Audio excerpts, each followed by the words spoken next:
Assalamualaikum warahmatullahi wabarakatuh.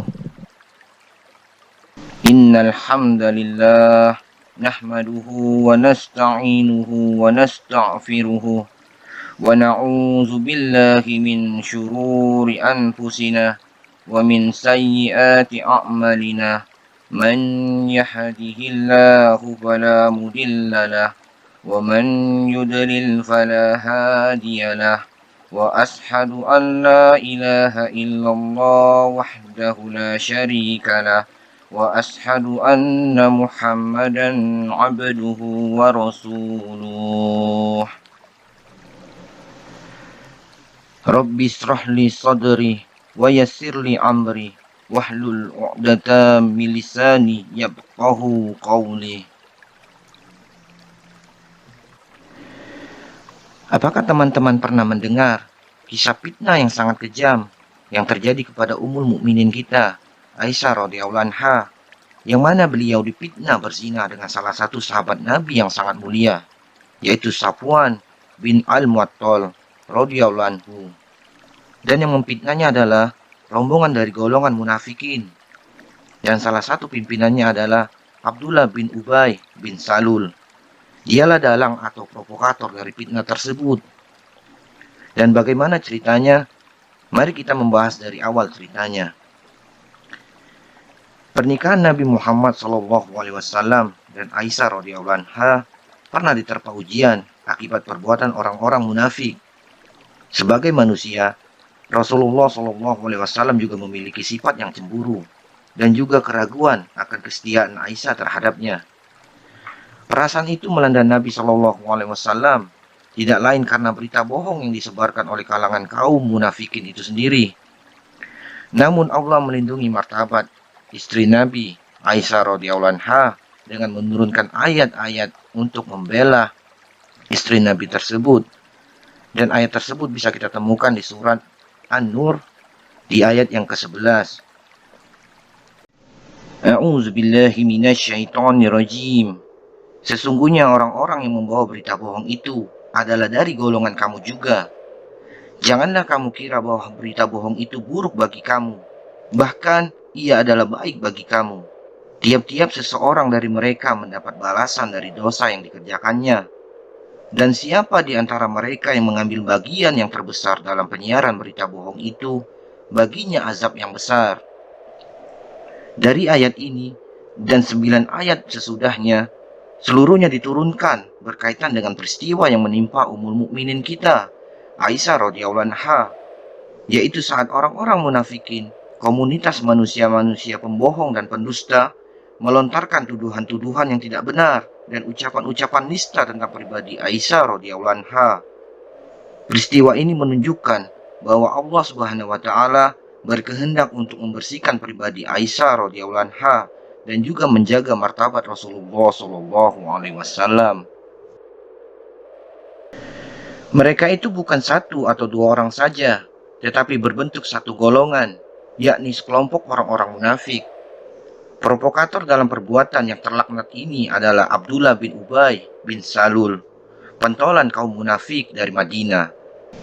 Dialah orang-orang yang mengumpulkan orang banyak dan menghembus-hembuskan fitnah keji itu, hingga kabar ini merebak di kalangan kaum muslimin, dan mereka pun membicarakannya. Bahkan sebagian mereka menanggapinya secara berlebihan. Dan gelombang fitnah ini berlangsung kurang lebih selama 1 bulan, hingga kemudian turunlah wahyu Al-Quran yang mensucikan pribadi Aisyah radhiyallahu anha, yang barusan kita baca tadi, di surat An-Nur di ayat ke-11. Lalu, kenapa fitnah ini bisa terjadi? Imam Ahmad meriwayatkan sebuah hadis dari Az-Zuhri. Lalu beliau berkata, aku telah menerima sebuah hadis dari Sa'id bin Al-Musayyab, Urwah bin Az-Zubair, Alqamah bin Waqqas, dan juga Ubaidillah bin Abdullah bin Utbah bin Mas'ud tentang peristiwa Aisyah radhiyallahu anha, istri Nabi, ketika ia dituduh oleh para penyebar fitnah, lalu Allah membebaskannya. Semuanya telah menceritakan kepadaku sebagian dari kejadiannya. Dan aku, Az-Zuhri, telah memahami semua hadis yang mereka ceritakan yang bersumber dari Aisyah radhiyallahu anha, satu sama lain saling menguatkan. Mereka mengatakan bahwa Aisyah radhiyallahu anha, istri Nabi Shallallahu alaihi wasallam berkata, adalah Rasulullah Shallallahu alaihi wasallam bila hendak keluar menempuh perjalanan jauh, beliau selalu melakukan undian kepada istri-istrinya. Siapa yang undiannya keluar, dialah yang berhak mendampingi beliau dalam perjalanan itu. Maka beliau pun mengundi siapa di antara kami yang akan menyertai beliau dalam sebuah peperangan yang akan dijalaninya. Dan ternyata yang keluar pada saat itu adalah namaku. Aku pun berangkat mendampingi Rasulullah SAW. Peristiwa itu terjadi setelah turunnya ayat hijab. Aku berangkat menaiki sekedup atau semacam tandu kecil yang dipasang di punggung unta, berjalan dan menempuh peperangan. Setelah Rasulullah SAW selesai menjalani peperangan, dan beliau dan juga beserta para prajuritnya pulang untuk kembali ke Madinah, dan kami pun telah mendekati Madinah, maka beliau pun memberitahukan bahwa malam itu perjalanan akan diteruskan. Mereka pun bersiap-siap melanjutkan perjalanan pulang. Saat itu aku berjalan keluar hingga melewati tempat perkemahan prajurit untuk membuang hajat. Setelah aku selesai menunaikan hajatku dan hendak kembali ke barak prajurit, aku meraba-raba leherku. Ternyata kalung milikku yang terbuat dari merjan zafar terlepas jatuh. Aku pun kembali ke tempat semula untuk mencari kalung tersebut. Setelah itu aku menghentikan pencarianku dan kembali kepada rombongan prajurit yang bertugas membawaku. Namun, rupanya mereka telah menuntun unta yang membawa sekedupku. Mereka mengira aku berada di dalam sekedup tersebut. Memang, wanita pada saat itu rata-rata memiliki berat badan yang sangat ringan atau belum gemuk. Mereka hanya makan sedikit saja. Jadi tidak aneh bila prajurit itu merasakan ringannya tandu yang mereka angkat dan mereka letakkan di punggung unta. Terlebih lagi saat itu aku masih begitu muda. Akhirnya mereka pun menuntun unta yang membawa sekedup dan melanjutkan perjalanan. Aku baru menemukan kalungku setelah para prajurit itu pergi. Maka ketika aku datangi barak perkemahan mereka, tidak ada seorang pun yang menjawab seruanku. Aku pun menuju ke arah perkemahan yang aku tempati. Aku berharap para prajurit itu menyadari bahwa aku tidak ada di tandu dan segera menyusulku. Ketika aku duduk di perkemahan itu, aku dilanda rasa kantuk yang begitu berat hingga aku pun tertidur. Saat itu, Safwan bin Al-Mu'attal juga mengalami nasib yang sama, tertinggal dari rombongan prajurit. Ia pun berjalan menghampiri perkemahanku dan melihat dari kegelapan ada sesosok manusia yang sedang tertidur. Ia pun menghampiriku. Dan di saat melihatku, ia mengenaliku karena ia pernah melihatku sebelum turun ayat hijab. Saat itu, ia tahu bahwa yang tertidur itu adalah aku, istri Nabi. Ia pun berteriak, "Inna lillahi wa inna ilaihi raji'un." Teriakan itu membuat aku terbangun dari tidur dan aku langsung menutup wajahku dengan jilbab. Demi Allah, ia tidak sepatah kata pun berbicara dan aku pun tidak mendengar sepatah kata darinya selain teriakan tersebut. Kemudian ia menderumkan untanya, lalu menjadikan kaki depan untanya untuk ditunggangi dan aku pun menungganginya. Ia pun berjalan menuntun unta yang aku naiki. Hingga akhirnya kami berhasil menyusul para prajurit. Maka kami pun datang ke Madinah. Setelah itu aku mengalami sakit selama sebulan. Sementara orang-orang telah menyebarkan fitnah yang dihembuskan oleh para pendusta. Sementara sedikit pun aku tidak merasa melakukan apa yang mereka tuduhkan. Rasulullah Shallallahu alaihi wasallam pun seakan-akan meragukan sakitku karena beliau tidak terlihat sehangat dan selembut biasanya sebagaimana jika aku sakit. Yang dilakukan oleh beliau hanyalah masuk kamar dan mengucapkan salam, kemudian bertanya, "Bagaimana keadaanmu?" Inilah yang membuat aku dicurigai, padahal aku tidak pernah merasa berbuat salah. Setelah aku agak sembuh, aku keluar bersama Ummu Mistah menuju sebuah lapangan tempat buang air. Kami tidak pernah keluar kecuali pada malam hari. Itu terjadi sebelum kami membuat jamban di dekat rumah kami sendiri. Maka aku pun pergi ditemani oleh beliau. Ketika aku dan Ummu Mistah kembali ke rumah, tiba-tiba Ummu Mistah terpeleset. Seraya berkata, "Celakalah kamu Mistah." Aku berkata kepadanya, "Betapa jeleknya ucapanmu. Mengapa kamu mencela seseorang yang pernah mengikuti perang Badar?" Ia menjawab, "Apakah kamu tidak mendengar apa yang dikatakan olehnya?" Yang dimaksudkan adalah perkataan-perkataan orang-orang munafik yang menyebarkan fitnah. Aku berkata, "Memang apa yang ia katakan?" Maka Ummu Mistah pun mengatakan sesuatu kepadaku tentang kabar yang dihembuskan oleh orang-orang munafik atau orang-orang pendusta. Maka aku pun semakin bertambah sakit dengan berita tersebut, di mana berita tersebut berita tentang fitnahnya diriku yang berzinah dengan Safwan. Ketika aku sampai di rumah, Rasulullah SAW memasuki kamarku sambil membaca salam. Kemudian beliau bertanya, "Bagaimana keadaanmu?" Aku balik bertanya, "Apakah engkau mengizinkan aku untuk bertemu dengan kedua orang tuaku?" Saat itu, aku ingin meyakini tentang kabar berita tersebut dari kedua orang tuaku. Maka Rasulullah pun mengizinkan aku untuk bertemu kedua orang tuaku. Saat aku tiba di rumah orang tuaku, aku bertanya kepada ibuku, "Wahai ibu, apa yang dikatakan orang-orang tentang kejadian itu?" Ia menjawab, "Wahai putriku tersayang, semoga kamu sabar menghadapi ini. Anggaplah ini masalah yang kecil. Demi Allah, jarang sekali seorang wanita cantik yang bersanding dengan seorang laki-laki yang sangat mencintainya, sementara ia memiliki madu, atau wanita-wanita yang menjadi istri suaminya, kecuali mereka akan memojokkannya." Aku berkata, "Subhanallah, sudah begitu menyebarnya kabar ini kepada semua orang." Malam itu aku pun tidak henti-hentinya menangis sampai pagi. Air mataku tidak pernah berhenti keluar. Aku pun tidak bisa tidur. Kemudian paginya aku masih menangis. Saat menanti kedatangan wahyu, Rasulullah SAW memanggil Ali bin Abi Thalib dan Usama bin Zaid untuk meminta pendapat mereka tentang dicerai atau tidaknya istri beliau tersebut. Usama bin Zaid meyakinkan kepada Rasulullah tentang betapa istri-istri beliau itu terbebas dari perbuatan nista dan tentang betapa cintanya beliau terhadap semua keluarganya. Usama berkata, "Wahai Rasulullah, mereka itu adalah keluargamu. Kami tidak mengetahui tentang mereka selain bahwa mereka itu orang-orang yang baik." Sedangkan Ali bin Abi Thalib berkata, "Wahai Rasulullah, Allah tidak pernah menyempitkan engkau. Wanita selain dia masih banyak. Jika engkau meminta seorang gadis jelita, engkau tinggal memberitahukan saja kepada mereka." Kemudian Rasulullah memanggil Barirah. Beliau bertanya kepadanya, "Wahai Barirah, apakah kamu melihat sesuatu yang mencurigakan dari Aisyah?" Lalu Barirah menjawab, "Demi zat yang telah mengutusmu dengan membawa agama yang benar, aku tidak melihat sesuatu yang buruk darinya. Aku tahu ia adalah gadis yang masih belia. Tidurnya pun masih di samping adonan roti milik keluarganya. Kemudian datang kambing jinak yang memakan adonan roti tersebut."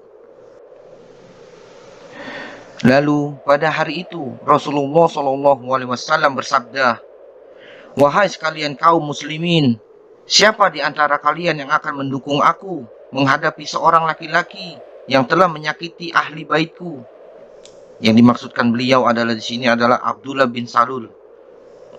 "Demi Allah, tidak ada yang aku ketahui dari istriku kecuali kebaikan saja. Sungguh mereka juga menuduh seorang laki-laki yang aku hanya mengetahui sisi kebaikan dari dirinya." Yang dimaksudkan adalah Safwan. "Dan ia tidak pernah masuk ke rumah istriku melainkan bersamaku." Saat itu, Sa'ad bin Mu'adz Al-Ansari berdiri seraya berkata, "Aku mendukungmu wahai Rasulullah untuk menindak laki-laki tersebut. Bila ia dari golongan Aus, niscaya kami akan menebas batang lehernya. Namun jika ia dari golongan Hazrat, saudara kami sendiri, engkau tinggal perintahkan saja kepada kami. Kami akan melakukan perintahmu." Saat itu Sa'ad bin Ubadah, pemuka suku Hazrat yang saleh, beliau merasa panas dengan ucapan Sa'ad bin Mu'adz dan seraya berdiri sambil berseru kepada Sa'ad bin Mu'adz, "Demi Allah, kamu tidak boleh membunuh orang Hazrat dan tidak akan dapat membunuhnya." Sejurus kemudian, berdirilah Usaid bin Hudair, sepupu Sa'ad bin Mu'adz, sambil berkata kepada Sa'ad bin Ubadah, "Kami akan membunuhnya. Engkau adalah orang munafik yang hanya membela orang-orang munafik." Maka suasana pun memanas antara kabilah Aus dan Hazraj pada saat itu. Hampir-hampir saja mereka saling bertempur. Menyaksikan itu, Rasulullah SAW berdiri di atas mimbar. Lalu beliau tidak henti-hentinya mendinginkan suasana panas di antara mereka. Dan akhirnya mereka pun diam. Rasulullah SAW pun terdiam. Pada hari itu, tak henti-hentinya air mataku mengalir dan tidak bisa tidur. Kedua orang tuaku mengira bahwa tangisan itu akan membelah hatiku. Di saat keduanya duduk di sampingku yang sedang menangis, tiba-tiba seorang wanita Ansor meminta izin untuk menjengukku. Aku pun mengizinkannya. Ia masuk ke dalam kamarku seraya menangis bersamaku. Saat kami menangis, tiba-tiba Rasulullah SAW masuk ke ruangan kami sambil memberi salam. Kemudian beliau duduk. Beliau belum pernah duduk di sampingku semenjak fitnah itu merebak di kalangan manusia. Beliau telah menanti selama 1 bulan, namun tidak ada sedikit pun wahyu yang turun menjelaskan tentang itu. Di saat duduk, beliau membaca syahadat. Kemudian beliau bersabda, "Wahai Aisyah, telah sampai kepadaku kabar ini, dan itu tentang dirimu. Jika engkau bersih dari itu semua, niscaya Allah akan membersihkanmu. Namun jika engkau melakukan dosa itu, maka mintalah ampunan kepada Allah, kemudian bertaubatlah. Karena seorang hamba, bila dia telah mengakui dosanya, kemudian ia bertobat, niscaya Allah akan menerima taubatnya." Setelah Rasulullah menyelesaikan sabdanya, maka air mataku pun menyusut, hingga aku tidak mendapatkan satu tetes pun yang jatuh. Aku pun berkata kepada ayahku, "Wahai ayahku, karena engkau dipercaya oleh Rasulullah, katakanlah sesuatu tentangku kepada Rasulullah yang membebaskan aku dari tuduhan ini." Lalu beliau menjawab, "Demi Allah anakku, aku tidak tahu apa yang harus aku katakan kepada Rasulullah." Lalu aku pun berkata kepada ibuku, "Wahai ibuku, katakanlah sesuatu kepada Rasulullah yang membebaskan aku dari tuduhan ini." Lalu beliau menjawab, "Demi Allah, aku tidak tahu apa yang mesti aku katakan kepada Rasulullah, wahai anakku." Saat itu, aku masih sangat belia dan belum banyak menghafal ayat Al-Quran. Dan aku pun berkata, "Sungguh, aku tahu kalian telah mendengar kabar dusta itu hingga masuk meresap ke dalam hati kalian, dan kalian membenarkannya. Seandainya aku mengatakan kepada kalian bahwa aku bersih dari tuduhan itu, dan Allah Maha mengetahui bahwa aku bersih dari semua itu, maka kalian pun tetap tidak akan mempercayai aku. Dan seandainya aku mengakui kepada kalian tentang tuduhan itu, dan Allah Maha mengetahui bahwa aku tidak pernah melakukannya, niscaya kalian pun akan mempercayai aku. Demi Allah, aku tidak menemukan sebuah sikap yang tepat untuk kalian selain ucapan yang dikemukakan oleh ayah Nabi Yusuf alaihissalam, yaitu Nabi Yakub alaihissalam, di mana beliau pernah berkata, 'Maka hanya bersabar itulah yang terbaik bagiku, dan kepada Allah saja memohon pertolongannya terhadap apa yang kalian ceritakan.' Kemudian aku berpaling dan tidur di tempat tidurku. Demi Allah, saat itu aku yakin bahwa aku bersih dari semua tuduhan tersebut, dan aku yakin bahwa Allah akan menunjukkan kesucianku. Namun demi Allah, aku tidak menyangka akan turun wahyu yang menjelaskan tentang kesucianku, karena aku merasa aku ini manusia yang hina. Aku hanya berharap Rasulullah SAW bermimpi yang menggambarkan bahwa Allah membebaskan aku dari fitnah itu. Demi Allah, Rasulullah tidak berpisah dari tempat duduknya, dan tidak ada seorang pun ahli baitnya yang berani keluar rumah hingga Allah menurunkan wahyu kepada nabinya. Seperti biasanya, di saat wahyu turun, suhu tubuh beliau panas tinggi dan mengucurlah keringat seperti permata dari tubuh beliau, padahal beliau berada di musim dingin pada saat itu. Hal itu disebabkan beratnya firman yang diturunkan kepada beliau. Ketika wahyu turun, beliau pun tersenyum. Kalimat pertama yang beliau sabdakan adalah, "Wahai Aisyah, bergembiralah karena Allah Subhanahu wa taala telah membebaskanmu dari tuduhan itu." Lalu ibuku berkata, "Berdirilah kamu anakku, Hampirilah Rasulullah. Aku pun menjawab, demi Allah, aku tidak akan berdiri menghampirinya, dan aku tidak akan memujinya, kecuali hanya memuji kepada Allah saja. Dialah yang telah menurunkan ayat tentang kesucianku, maka Allah pun menurunkan firman-Nya.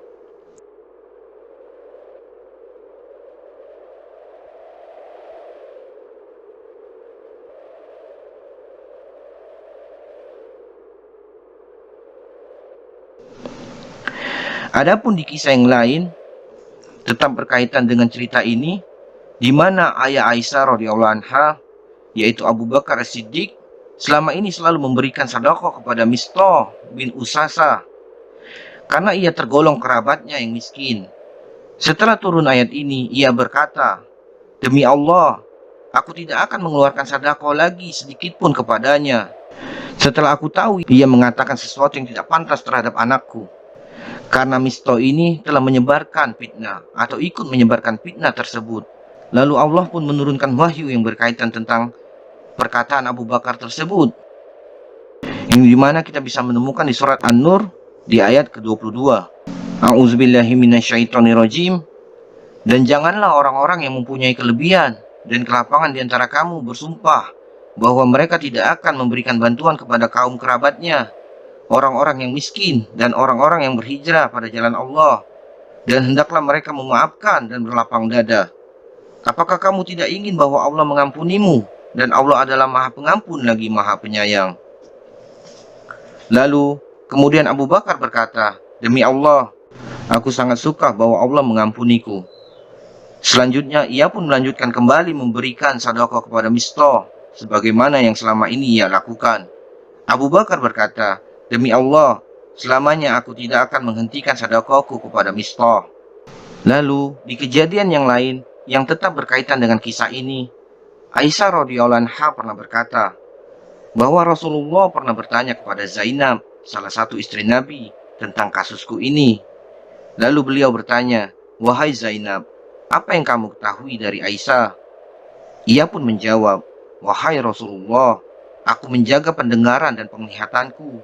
Demi Allah, tidak ada yang aku ketahui darinya kecuali kebaikan saja. Bahwa dialah satu-satunya istri Nabi yang menyamaiku dalam hal-hal kecantikan dan kedudukan. Maka Allah pun menjaganya dengan sifat waroh, yaitu sifat atau sikap hati-hati untuk tidak jatuh kepada hal-hal yang diharamkan.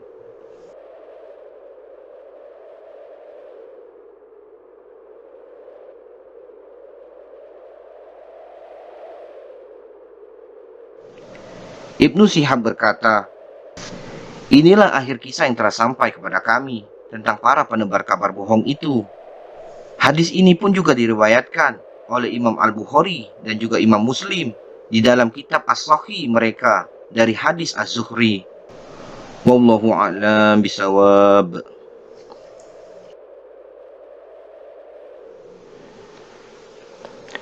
Inilah sepenggal kisah dari cerita Aisyah radhiyallahu anha, yang mana beliau difitnah oleh Abdullah bin Salul bahwa beliau telah berzina dengan Safwan, dan semoga ini menjadi hikmah untuk kita semua agar menjadi pembelajaran bahwa seorang mukmin dilarang untuk memfitnah atau menuduh seorang wanita muslim yang berzina tanpa menghadirkan 4 saksi.